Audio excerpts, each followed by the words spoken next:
Hey, this is Nate from Big Ha Homestead. Tried to get more done this week, but weather absolutely did not want to cooperate. We have been getting rain every day. You can see there's some puddles down here. And there's a lot of clay in our land.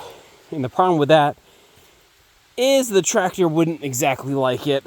Plus, getting up here, it's soft and it makes a lot of issues with us trying to get in here. So we have decided we will post what we did last weekend, and we will hopefully have a drier weekend to continue our progress and share it with you.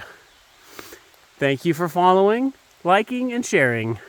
Have a good one.